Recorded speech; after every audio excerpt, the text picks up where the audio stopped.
have no concerns. It's too early to have concerns. And the one thing that I will say on behalf, of LeBron James to his favor, whereas there are moments where I have to be critical of him because nobody is perfect and we get paid to do this, to talk about what's transpiring.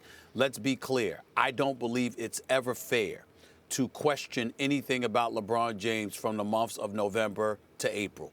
This is a man that is completely judged up on what transpires in April, May, and June.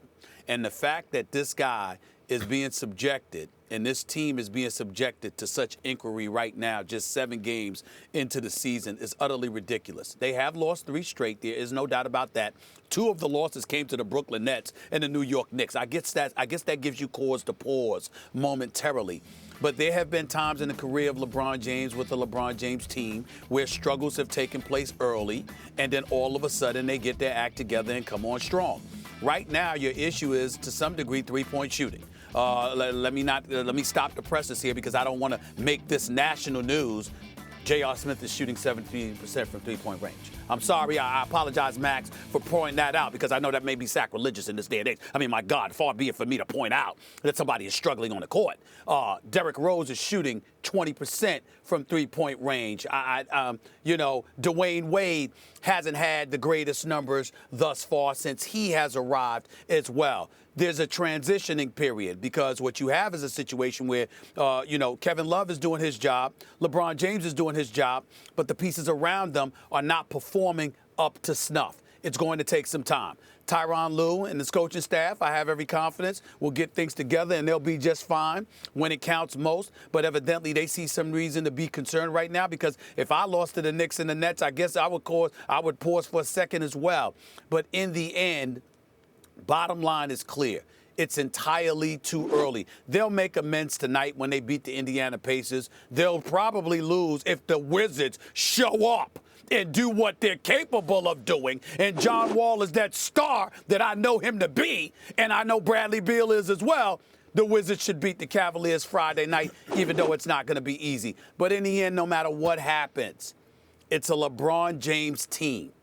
And if he's deserved nothing else, he's deserved the right for us not to go overboard about anything that's happening on a basketball court in the month of November. Not that he doesn't deserve that.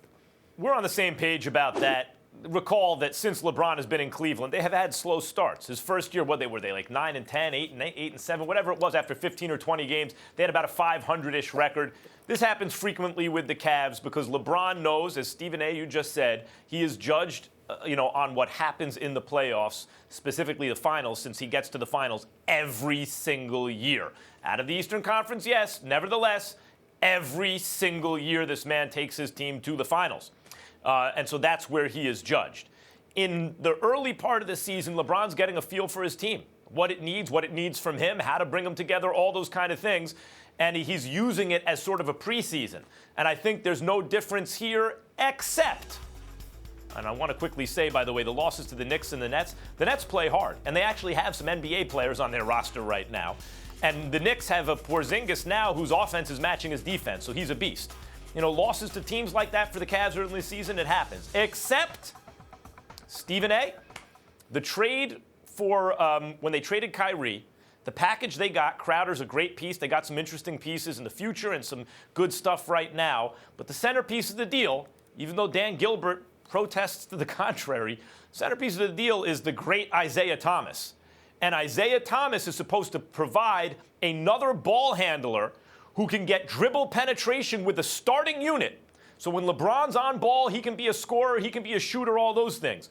But when LeBron needs a breather, that guy can get dribble penetration, he can get to the paint where he can make good decisions with the ball, either kick out to shooters or finish at the rim or finish in the paint as Kyrie did. And there's almost no one better at that than Isaiah Thomas. He has been criticized in the past for his decision-making with the ball. I always thought that was overblown. He can obviously finish in the paint. He can score from a distance. He's a great offensive player. And so the question as to what the Cavs will look like come the playoffs really does come down to Isaiah Thomas. Will Isaiah Thomas be most of what he has been recently, even if he's not exactly the same coming off the hip? Can he be most of what he's been recently? If he can be, That's a Right. pretty good approximation of Kyrie Irving offensively, and they'll be fine. But Stephen A., if Isaiah Thomas is not, then I'm afraid when LeBron James puts the pedal to the metal in crunch Right. time, he simply may not have the troops to do it. Derrick I'll come Rose back and to you, Dwayne Max. Wade are good name brands, but they're not playing as their names suggest they once played. I'll come back to you by throwing this out to you, and I'll leave you to have the last word on this.